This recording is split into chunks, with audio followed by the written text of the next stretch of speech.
로마서 12장 1절로 2절 말씀을 다 같이 한 목소리로 봉독하겠습니다. 시작. 형제자매 여러분, 그러므로 나는 하나님의 자비하심을 힘입어 여러분에게 권합니다. 여러분의 몸을 하나님께서 기뻐하실 거룩한 산 제물로 드리십시오. 이것이 여러분이 드릴 합당한 예배입니다. 여러분은 이 세대의 풍조를 본받지 말고 마음을 새롭게 함으로 변화를 받아서 하나님의 선하시고 기뻐하시고 완전하신 뜻이 무엇인지를 분별하도록 하십시오. 아멘. 네, 오늘 이 말씀이 우리 가운데 들려주시는 하나님 말씀 되기를 소망합니다. 그리고 정말 하나님께서 사랑하시는 청년들 가운데 하나님의 위로하심과 하나님의 마음이 담겨지는 시간 되기를 진심으로 기도합니다. 오늘 함께 나눌 말씀은 하나님의 자비입니다. 여러분, 로마서 12장 1, 2절이 매우 중요한 의미를 갖고 있다는 것 혹시 알고 계시나요? 네, 우리가 모인 교회 이름이 앞에 이름이 뭐죠? 청년교회 앞에? 네, 제가 너무 어려운 질문을 한 건 아니죠? 네, 여러분이랑 저랑 이제 익숙해져야 하는 시간이니까 리버스 청년교회입니다. 그럼 리버스 청년교회의 중심 말씀이 혹시 어느 본문인지 알고 계십니까? 알고 계십니까? 제가 거리가 있어서 다 헤아릴 수는 없지만 방금 읽은 로마서 12장 1절로 2절 말씀입니다. 하나님께서 리버스 청년교회를 세워가시면서 그리고 중심의 말씀을 주셨는데 그것이 함께 읽은 로마서 12장 1, 2절 말씀입니다. 그래서 12월 한 달 동안은 또 새롭게 시작하고 또 다시 한번 점검하는 의미에서 이 로마서 12장 1, 2절의 말씀을 나누도록 할 것입니다. 그래서 그 가운데 하나님께서 우리 교회를 향한 뜻이 무엇인지를 발견할 수 있기를 저는 간절히 원합니다. 그래서 오늘은 하나님의 자비하심, 그리고 다음 주에는 합당한 예배, 그리고 세 번째 주는 거듭남, 리버스에 대한 이야기를 나눌 거고요. 마지막 주에는 우리 청년들이 너무나도 중요하게 여기는 분별을 주제로 나누도록 하겠습니다. 그래서 한 달 동안 하나님의 자비하심과 그리고 하나님께서 기뻐하시는 합당한 예배, 그리고 우리가 하나님 앞에 새로운 피조물로 거듭나는 것이 무엇인지, 그래서 그 피조물이 하나님의 뜻을 분별하면서 어떻게 살아가야 되는지를 나누는 시간 갖도록 하겠습니다. 그럼 오늘 하나님의 자비의 말씀입니다. 여러분, 자비의 뜻이 무엇일까요? 속으로는 다 대답하고 계시죠? 그리고 차츰 지나면 큰 목소리로 대답해 주시는 분이 계시다면 제가 매우 고마움을 표현할 것 같습니다. 네, 그리고 기회가 되면 차도 한 잔 꼭 사겠습니다. 네, 웃어주셔서 고맙습니다. 네, 하나님의 자비, 그 자비라는 뜻은 두 가지 의미를 합친 단어입니다. 자는 사랑 자자, 비는 슬플 비자입니다. 그래서 하나님의 자비라고 얘기할 때 자비는 하나님의 사랑과 하나님의 슬픔을 같이 나타낸 단어입니다. 그럼 과연 하나님의 자비하심은 무엇인지 함께 살펴보도록 할 텐데요. 너무 넓고 깊은 단어이기 때문에 다 살펴볼 수는 없고 차분히 살펴볼 텐데 오늘은 한 가지에 좀 집중해 보도록 하겠습니다. 우리 성경을 가지신 분들은 좀 찾아보셨으면 좋겠어요. 요즘에는 뭐 어플도 있고 패드도 있는데 부탁드리고 싶은 것은 제가 이제 PPT를 거의 준비하지 않으려고 합니다. 큰 변화인데, 왜냐면 여러분들이 성경책을 가까이 했으면 좋겠다. 그리고 한 가지 바람은 제가 청년교회 목회자로 부르심을 받고 마음으로 가장 먼저 준비한 게 이 세번역 성경 새 성경책입니다. 그래서 이걸 준비했고 여러분들도 하나님의 말씀을 좀 가까이 했으면 좋겠어요. 그래서 어플이나 그 다음에 여러분이 가지고 있는 책으로 보셨으면 좋겠습니다. 그리고 어플로 볼 때는 꼭 비행기 모드나 집중 모드 해주셔서 눈길이 다른 곳에 가지 않도록 해주시기를 부탁드립니다.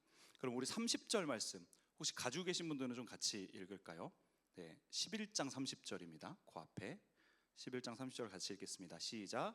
전에 하나님께 순종하지 않던 여러분이 이제 이스라엘 사람의 불순종 때문에 하나님의 자비를 입게 되었습니다. 아멘. 네, 여기에서 하나님의 자비라는 단어가 나와요. 근데 이 자비를 입게 된 사람이 누구냐면 이전에 불순종하던 사람들이라고 얘기하고 있어요. 이 로마 교회에 대한 이야기를 먼저 살펴보겠습니다. 로마의 교회는 지금으로 따지면 우리 안산이랑 매우 비슷해요. 그러니까 안산이라는 곳이 계획도시입니다. 그래서 이곳에서 원래 터를 잡고 사시던 분이 계셨고, 그리고 계획도시이기 때문에 이 일터와 다른 목적을 가지고 오신 분들이 있습니다. 그리고 우리 청년들이기 때문에 주변에 대학교들이 많이 있잖아요. 그래서 그 대학교를 다니다 보니 온 사람들이 있어요.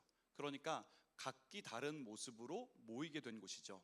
로마도 마찬가지예요. 이렇게 경기도 안산처럼 아니면 서울처럼 다양한 사람들이 모인 곳이 로마입니다. 그리고 이들이 처음 신앙생활을 했었던 모습도 좀 다릅니다. 그리고 가장 다른 것은 유대인과 이방인이 달랐다는 겁니다. 그러니까 처음에 유대인이었다가 예수 그리스도의 복음을 듣고 예수님이 정말 주이시구나, 하나님께서 말씀하신 메시아가 맞구나 하는 걸 믿고 그리스도인이 된 사람이 있습니다. 그런데 유대인이 아닌 사람 중에서도 하나님의 복음을 듣고 자기가 그리스도인이 된 사람이 있어요.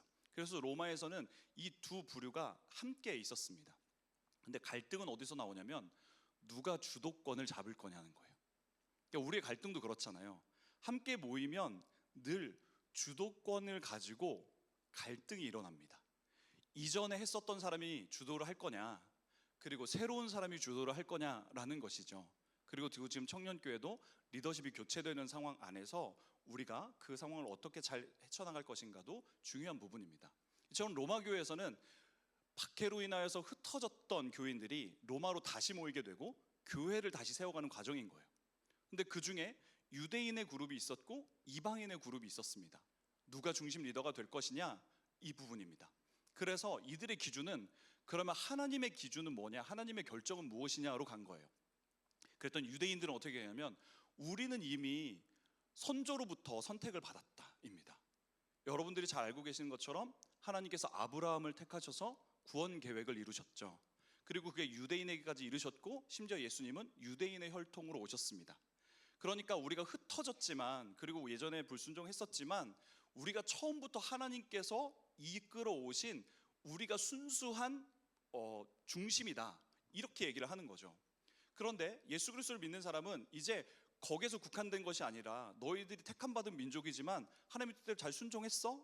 못했잖아. 그래서 포로로도 끌려갔잖아. 그리고 나서 지금까지 많은 것들을 하지 못했고 오히려 책망만 많이 받았잖아. 근데 이제는 새로운 교회를 시작하실 거고 그 교회 안에 이방인들을 부르셔서 예수님께서 앞으로 새로운 일들을 하실 거야. 그러니까 너희들이 꼭 중심이라고 얘기할 수는 없어 라는 이야기도 나오기 시작했던 겁니다. 둘 다 일리가 있죠.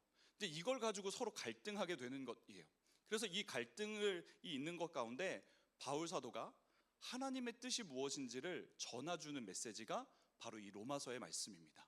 그래서 앞에서부터는 하나님께서 과연 우리 가운데 행하신 것이 무엇인지, 그리고 그 일을 왜 행하셨는지를 나타냅니다.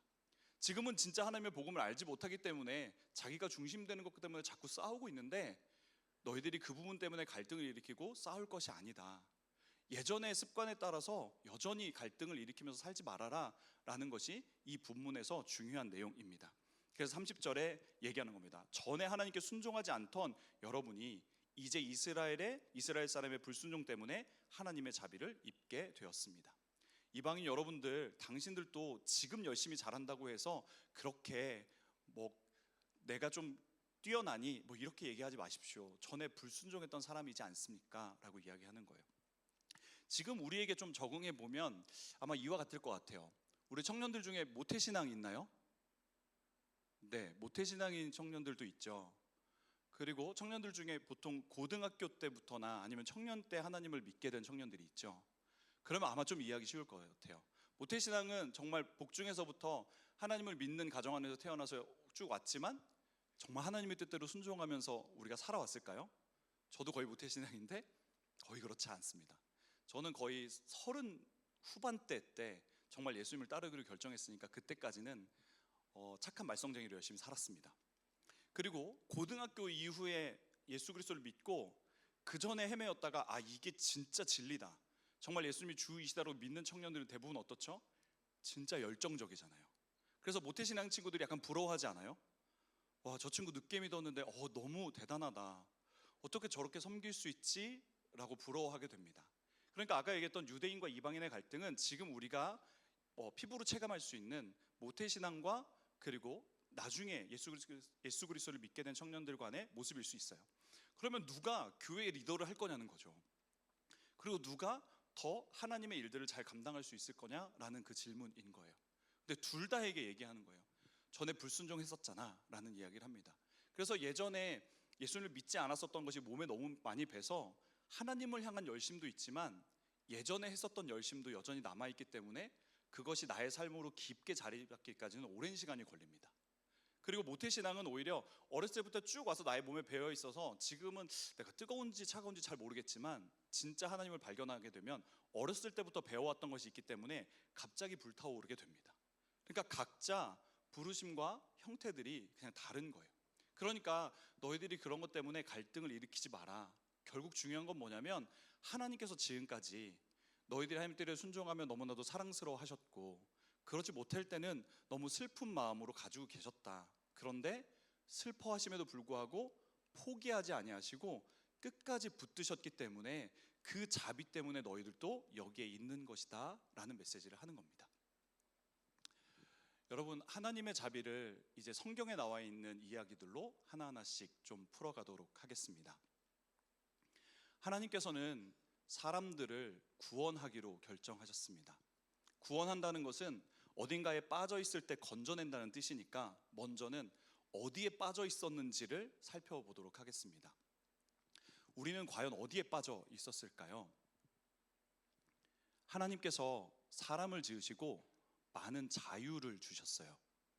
여러분, 자유라는 의미를 다시 한번 생각해 볼 텐데, 자유는 내가 원하는 것들을 내 마음대로 다 할 수 있는 것을 자유라고 얘기하지 않습니다. 여러분들의 예를 들면, 여러분들 지금 혹시 가고 싶은 데 있어요? 한 일주일 정도 아니면 한 달 정도 휴가를 준다. 아니면 이제 뭐 방학 곧 하는 청년들이 있고, 기말 딱 끝나고 나면 이제 어디든 갈 수 있게 지원해 줄게. 가고 싶은 데 가봐. 이렇게 하면 여러분들 진짜 가고 싶은 데 지금 떠오르죠? 지금까지 복음을 듣는 것보다 훨씬 더 밝은 표정을 지금 하고 있어요. 근데 그 자유라는 것을 줬을 때 아무런 제약이 없으면 이런 것까지도 생각해 볼 수 있을까요? 달에 좀 가볼까? 그리고 좀 뭐 테슬라 이쪽에서 뭐 화성 뭐 요즘 하고 있고 거의 한 걸음 가는 것 같은데 화성 좀 가볼까? 아니면 저쪽 이제 별나라 생각해가지고 별 저쪽은 가볼까? 뭐 이 정도 생각하시나요? 좀 엉뚱할 수 있죠. 그럼 조금 더 구체적으로 여러분 놀러 갈 때 그 여기 지역 근처로 한번 생각해 봅시다. 여러분들이 요즘 잘 노는 곳이 스타필드라는 이야기를 좀 들었어요. 그래서 이제 스타필드 가서 여러분 마음껏 즐기십시오 하고 나서 여러분들에게 자유를 주기 위해서 금액을 좀 주기로 결정했어요. 그래서 제가 정말 크게 마음 써서 한 100만 원 정도를 여러분들에게 주고 오늘 자유롭게 쓰십시오 이러면 기쁘죠. 그런데 제가 말도 안 되는 거지만 한 1조 정도를 여러분들에게 주고 오늘 마음껏 쓰십시오. 네, 그리고 1조 가지고 마음대로 하십시오. 이렇게 되면 여러분 자유로워요? 이거 가지고 스타필드를 살까? 막 이런 생각 들지 않겠어요? 거기 하나 이거 가지고 어쩌자는 거지? 이렇게 되는 거죠. 그러니까 자유라는 것은 아무런 제약이 없이 그냥 어떤 뭐 우리가 얘기하는 바운더리 없이 마음껏 할 수 있는 것을 자유라고 얘기하는 것이 아니라 어느 정도 제한된 범위 안에서 누리는 것을 진정한 자유라고 얘기합니다. 근데 우리가 그 진정한 자유의 의미가 모르니까 그냥 내 마음대로 내키는 대로 어떤 거든 막 이렇게 되는 거죠. 근데 하나님이 말씀하신 하나님께서 제정하신 자유는 범위가 있는 데 안에서의 자유입니다. 그래서 에덴 동산을 만드시고 난 다음에 자유를 주셨고 그 범위 안에서 선악을 알게 하는 열매를 먹지 마라라는 것을 주셨어요. 그런데 인간은 그 범위를 깨닫지 못하고 하나님처럼 되고 싶어서 결국 그걸 먹게 되죠. 그러면서 그 뒤부터 비극이 계속해서 일어나게 되는데 그 질서를 지키지 않는 것의 가장 큰 비극은 하나님을 하나님으로 여기지 않는 겁니다. 더 이상 나에게 질서가 되어주시는 분, 나의 보호자가 되시는 분, 나의 바운더리가 되어주시는 분을 하나님으로 여기지 않게 되는 거예요. 하나님이 내버려 두신 부분도 있고 그 질서가 무엇인지를 깨지고 특히 악이 괜찮아 네 마음대로 해도 돼 라고 얘기하기 때문에 그래요. 그래서 우리는 어디에 빠져 있냐면 하나님 없이 내 마음대로 할 수 있을 것처럼 보이지만 결국 내 자신에게 나를 묶거나 아니면 다른 세력에 의해서 묶이거나 아니면 이 세상의 악에 의해 묶여있는 그렇게 빠져있는 상황 가운데 있는 거예요. 이 가운데서 하나님께서 건져내려고 하신 겁니다. 그러면 어떤 일을 하시면 될까요? 원인이 무엇이라고 얘기했죠? 그 사람에게 하나님이 하나님 되시지 않아서입니다. 그래서 하나님의 구원 계획의 최종 목적은 각 사람에게 여호와 하나님이 그리고 엘로힘 하나님이 하나님 되시도록 하는 것이 하나님의 구원의 계획의 완성입니다. 그래서 처음 하셨던 일이 아브라함을 택하시는 거였어요. 하나님을 무시하게 되면 어떤 일이 벌어지냐면 서로 왕이 되려고 하죠. 자기가 하나님이 되고 싶어요. 근데 서로 똑같으니까 너나 나나 그러니까 힘센 사람이 되거나, 그걸로 안 되면 어떻게 하냐면, 야 나는 신 내림 받은 사람이야, 야 나는 신이 선택한 사람이야, 나는 신의 아들이야, 이렇게 얘기합니다. 그러면서 없는 신을 만들어내요. 그게 초기에 부족 사회가 만들어지면서 했었던 문화입니다. 그래서 없는 신들을 만들어내는 것이 이제 많은 신들을 얘기하는 거예요.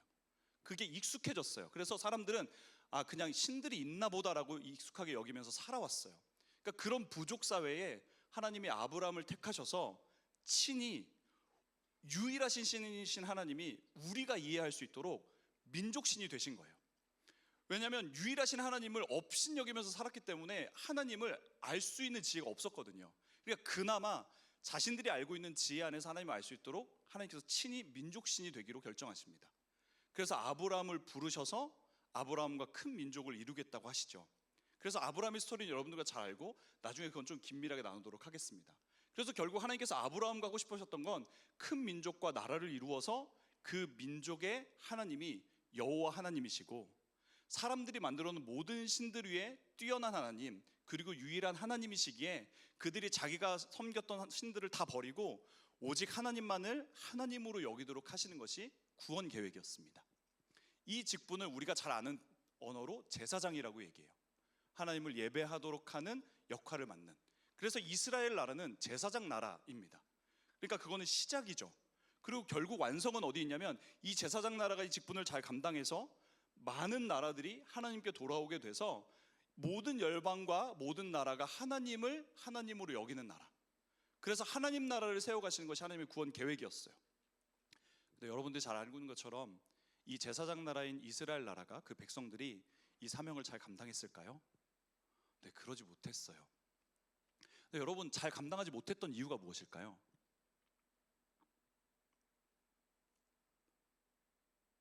저는 두 가지 정도로 요약합니다. 자신들의 예전 생활에 너무 익숙했어요. 그것을 끊어내기가 쉽지 않았어요. 근데 여러분, 예전에 익숙했던 삶을 끊어내는 건 정말 어렵습니다. 일단 두려움이 찾아와요. 내가 새로운 것으로 갔을 때 일단 하나님이라고 하시는데, 하나님이 진짜 하나님이실까? 정말 유일하신 분이실까? 내 삶을 맡겨도 될까? 아니면 어떡하지? 우리 안에도 청년일 때 그런 마음이 있지 않아요? 모태신앙이어서 교회를 계속 다니는데, 그리고 또 말씀을 듣고 그런 것 같긴 한데 진짜일까? 이런 마음. 그래서 그런 두려움 때문에 쉽지 않아요. 그리고 두 번째는 진짜 내가 간절히 원하는 게 있어요. 근데 하나님께서 원하시는 부분이랑 충돌될 거라고 생각해요. 뭐 예를 들면 이거죠. 내가 진짜 하나님 앞에 뜨겁게 기도하고 하나님의 삶을 드리겠다 그러면 어느 날, 그래 기다렸다, 나랑 같이 선교지로 가자, 뭐 이런 거. 그러면 정말 뭐 두려워서, 아니면은 내가 원하는 건 너무 달라서, 그래 기다렸다 그러면 너가 원하는 걸 내가 이루어줘서 참 모든 것들이 잘 성공하고 형통해서 하나님의 이름을 높이도록 해줄게, 요 방법이면 참 좋겠는데 다른 것들. 그래서 그런 것을 버리기가 쉽지 않죠. 그래서 이스라엘 백성들도 마찬가지였어요. 하나님의 뜻대로 순종하기보다는 이 두려움과 자기 원함이 계속 갈등됐고, 그 가운데 결국 하나님께서 슬퍼하실 선택을 해오면서 하나님과 점점 거리가 멀어졌습니다. 그래서 하나님께서 내리시는 벌은 내버려 두는 거예요. 그래 알았어, 지켜보시는 거죠. 그래서 사랑은 오래 참고입니다. 하나님께서 오랫동안 참으시면서 내버려 두시는 거예요. 왜냐하면 하나님의 뜻에 벗어났을 때 그 삶이 얼마나 어려운지, 그리고 스스로 설 수 있고 자신이 원하는 대로 되거나 두려움이 없어지지 않고 오히려 그것이 더 많아지는을, 악이 그것을 이용해서 우리를 더 사로잡음을 그냥 정말 실감하며 알 수 있도록 내버려 두시는 거예요. 그래 오래 참으시죠. 그래서 하나님께서는 이스라엘을 오래 참아주셨어요. 사사시대 사울, 그리고 다윗이 하나님 마음에 앞에서 다윗에게 약속하셨지만 그 뒤에 왕들도 그 뜻대로 하지 않았습니다. 그리고 하나님은 처음부터 계획을 갖고 계셨어요. 하나님 스스로가 사람이 되셔서 내가 너희들과 똑같이 되어서 정말 알려주고 싶었던 하나님이 하나님 되도록 하는 것이 무엇인지, 그것이 정말 구원임을 가르쳐 주시고자 계획하셨습니다. 그분이 바로 우리가 지금 대림절을 보내면서 기다리고 있는 예수 그리스도이십니다.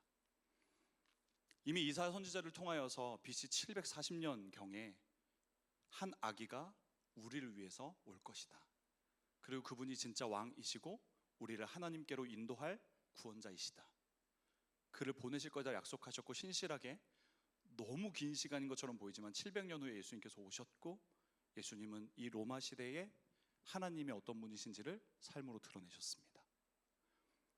하나님이 함께 계시면 병든 자들이 낫고, 귀신 들렸던 자들이 귀신에서 해방되고, 그리고 정말 가난했던 자들이 그 심령 가운데 평안함이 있고, 그리고 더 이상 나의 욕심과 그리고 내가 원하는 것, 내가 높아지고자 하는 것, 거기에 얽매이지 않고 진짜 자기를 부인하고 십자가에 걸어가는 그 모든 길들을 예수님께서 보여주셨습니다. 그리고 예수님을 그리스도라고 믿었던 제자들은 예수님을 따랐고, 처음에는 많은 시행착오가 있었지만 결국 예수 그리스도의 죽으심과 부활하심 앞에 예수 그리스도를 믿게 되고, 그로 인하여서 구원받게 된 것입니다. 그래서 그들이 더 이상 다른 것에 얽매이지 않고, 그 당시에 심지어 로마 권력에도 굴하지 않고 성령으로 충만하여져서 오직 하나님만을 섬기는, 그리고 그 모든 권세를 부여받으신 예수 그리스도를 나의 왕으로 섬기는 이 놀라운 일이 기록되어 있는 것입니다. 그래서 하나님의 자비는 하나님의 이러한 놀라운 계획으로, 내가 너희를 너무나도 사랑하기 때문에 너희를 구원할 거야. 너희들이 연약한 모습이고 벗어난다 하더라도 나는 끝까지 포기하지 않을 거야. 나는 끝까지 이것을 이루어올 거야. 왜냐하면 너희를 너무나도 사랑하기 때문에. 그리고 나 여호와의 이름을 위하여 이 일들을 할 거야 라고 말씀하십니다. 그러면서 하나님이 계속 반복하시죠. 너무 사랑하고 그들이 불순종할 때 내버려 두시면서 슬퍼하시고, 그러면 내버려 두시는 동안 무슨 일을 하냐면, 이들이 하나님의 뜻대로 행하지 않으니까 마치 이제 유대인 이방인들이 돌아오도록 하는 것처럼, 아, 저렇게 하면 안 되겠구나, 하나님 앞에 돌아가야 되겠구나, 그러면서 다른 곳에 일하고 계시는 거예요. 이곳에서 일하시고 내버려 두시고, 이곳에서 일하시고 내버려 두시고, 이것이 하나님의 끝없는 구원 계획입니다. 그 놀라운 경륜으로 인해서 우리가 지금 이 자리에 있는 거예요. 그래서 여러분들의 지금의 신앙의 걸음들, 청년의 걸음들 안에 하나님이 어떤 분이신지를, 하나님의 자비, 하나님의 사랑과 하나님의 그 슬픈 마음이 무엇인지를 깨달아 알 수 있기를 진심으로 기도합니다. 아마 저를 처음 보는 청년들도 있을 거고, 그 다음에 저랑 좀 알고 있는 청년들이 있을 거예요. 제 얘기를 잠깐 할게요. 제가 꿈의 교회를 알게 된 거는 2022년도 우리 리버스 청년교회가 코로나를 좀 지나고, 우리 청년들 너무 사랑하는 부장님이 이제 코로나 좀 지났으니까 좀 회복했으면 좋겠다, 그동안 너무 애썼다, 그래서 제주에 가서 좀 쉬자라고 얘기하시면서 청년들을 모아서 그 순례길도 걷고 거기서 좀 회복의 시간들을 가졌어요. 그 다음에 이제 주일이 껴 있으니까 주일에 예배를 드릴 곳이 있으면 좋겠다, 그리고 감리교회니까 마땅히 예배를 드릴 곳이 어딘지를 알아봐 주셨어요. 근데 제가 기도 모임에 있었는데 그 기도 모임에 계신 분이 우리 부장님이랑 알고 계신 분이어서 그때 연결이 됐어요. 그리고 팀장님이 저한테 전화가 왔어요. 저희가 한 30-40명 정도 갈 텐데 주일 예배를 드리고 성도님들을 섬기고 싶습니다. 그래서 저희가 야심차게 삼계탕을 끓여서 준비하겠습니다, 이렇게 얘기했어요. 근데 제가 섬기던 교회는 주방도 변변치 않았고요. 청년 30명에 저희 성도님들이 한 30-40명 됐으니까 한 70명, 80명의 그 식사할 자리도 일단 없고요.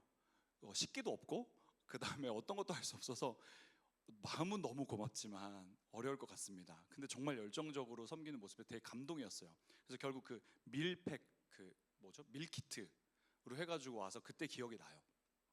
그리고 그때 참 감사하게 시간을 보내고, 그 뒤에 저는 하나님의 계획 안에서 23년도에 아예 선교팀이 꾸려져서 왔고, 그 친구들과 좀 만나게 됐습니다. 그래서 제프라는 이름으로 좀 같이 교제하게 됐어요. 그리고 저는 23년도까지 사역을 마무리하고 24년도에 후임 목회자분이 목회를 하시고 24년도도 단기 선교를 간 걸로 알고 있습니다. 그래서 저는 제주에 있는 성산 한사랑교회에서 목회를 하고, 그리고 이곳으로 오게 된 이창원 목사입니다. 근데 제가 이 자리에 서면서 먼저 생각이 드는 건, 우리 청년들이 선교 때 좋은 인상을 받았나 봐요, 저에게. 그래서 이창원 목사님 너무 좋다, 이런 얘기를 이렇게 심심치 않게 하고 다닌다고, 그리고 23년도 뭐 이렇게 한다고 들었어요. 그래서 그 얘기를 듣는 전 너무 부담스러운 거예요. 처음 모임이니까 여러분에게 솔직히 말씀드릴게요. 또 여러분 한번 생각해 보세요. 선교 갔을 때 하나님이 주신 은혜가 너무 귀하잖아요. 그때는 누굴 봐도 예뻐 보이고요, 누굴 봐도 멋있어 보이고요, 어떤 목회자를 봐도 너무 은혜스러워 보여요. 그렇지 않아요? 그래서 여기 원태 예나는 그때 그 하나님이 주신 은혜로 그때 서로 맞아가지고 아름다운 가정을 이루기까지 이렇게 왔고, 하나님 주신 은혜 때문에 너무 좋은 마음 때문에 이렇게 저를 좋게 봐줬는데, 저는 실은 그런 사람이 아니거든요. 그런데 목사님 좋다 뭐 이런 얘기 들으니까 솔직히 너무 부담스러운 거예요. 그러면서 이거 어떡하지? 머지않아서 청년들이 실망할 텐데, 차라리 아무 기대감이 없으면 목사님 이런 거 좋구나 이렇게 되는데, 너무 좋다는 얘기를 계속 들으니까 뭐 좋다는데 뭐야? 이러는 생각들, 뭐 여러 가지 것들이 생각이 드는 거예요. 근데 아까 참 되게 감사했던 건 마지막 그 찬양에서 예수가 보이네, 이 찬양이 저에게도 되게 위로가 됐고, 제가 여러분들의 이야기를 나눈 이유는 여러분들에게는 너무 직접적으로 사람이 보일 거예요. 좋아 보이기도 하고 뭐 어떻게도 얘기하고 그럴 텐데, 그리고 목사님이 이제 청년교회를 맡아서 어떤 일을 하려고 하나, 도대체 어떤 방향을 가지고 있나, 이런 것도 여러분들 관심이 있을 거예요. 근데 제가 정말 간절히 바라는 것은 여러분들이 저를 보고 뭐 저에 대해서 어떤 판단을 하고 제가 무엇을 할지, 물론 여러분들에게 영향이 긴밀하게 가겠지만, 그것을 넘어서서 저와 함께하는 시간 동안 하나님이 어떤 분이신지, 하나님이 무엇을 하려고 하시는지를 깨달아 알 수 있기를 저는 간절히 소망합니다. 저는 이게 목회에서 가장 첫 번째예요. 여러분들이 하나님의 선하심을 알고, 하나님이 어떤 분이신지를 알고, 하나님께서 어떤 일을 하려고 하시는지를 알아서 제가 그 마음을 품고 기도하고 여러분들에게 전해서 그 안에 제가 보이는 것이 아니라 예수 그리스도가 보이기를, 여러분들이 그 일을 행할 때 사람 좋다, 이 청년 너무 좋다가 아니라 그 안에 계신 예수님이 너무 좋으시다, 그 예수님과 함께하는 너의 모습이 정말 예수님 닮았다, 예수님이 이런 일을 하려고 하시구나 라는 것을 우리가 서로 알았으면 좋겠어요. 그래서 하나님의 자비하심, 하나님의 하려고 하시는 일, 그 일들을 기대하며 나아갔으면 좋겠습니다. 그럼 제가 여러분들과 함께 할 때 하나님이 주신 은혜에 충만하여서 하나님의 일을 감당하게 되면 사랑스러워 보일 수도 있을 거예요. 그래서 자주 사랑해 주시기를 부탁드려요. 그런데 저도 하나님의 뜻에 불순종하거나 아니면 너무 감당하기 어려워서 하나님 좀 많이 기다려 주시면 안 돼요? 조금 더 있다 했으면 좋겠는데요, 이런 모습 때문에 주저하는 모습도 있을 건데, 그때는 하나님의 슬퍼하는 마음으로 같이 슬퍼해 주시고 기도해 주시기를 부탁드립니다. 근데 지금 이 표정을 늘 해주시면 좋겠어요. 그래서 여러분들과 함께 신앙생활하면서 하나님의 자비를 우리가 알고 그 하나님의 자비에 동참하며 걸어갔으면 좋겠습니다. 그래서 오늘 여러분이 이 말씀을 기억하면서 여러분들 삶 가운데 이미 처음부터 계획하셨을 텐데, 지금까지 하나님께서 나를 사랑하시면서 오셨던 시점들은 언제였지? 그리고 하나님은 나의 이 시점에서 어떤 마음이셨을까? 그때 하나님이 혹시 슬퍼하시진 않았을까? 그리고 그때 하나님이 나를 이렇게 기다려주신 것 같네. 그러면서 여러분들이 오늘 이 예배와 이 기도 가운데, 그리고 이어지는 셀 모임 가운데 하나님이 지금까지 어떻게 이끄셨는지를 알 수 있는 시간 되기를 소망합니다. 분명 함께 하시는 하나님께서 여러분들을 포기하지 않아야 하실 거고, 여러분들을 구원의 계획 가운데 끝까지 붙드실 거고, 그것을 우리가 얼마나 더 깊이 더 진지하게 알아가게 하실지 저는 기대하며 여러분들과 함께 걸어가겠습니다.